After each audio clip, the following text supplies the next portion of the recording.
Wie? Die Fernbedienung? Ja, die ist hier.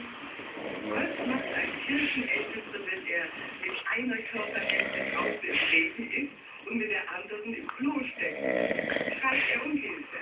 Nein, denn er kennt ja die Sünde seiner ganz Machen? Warte mal, hört ihr Schnarch?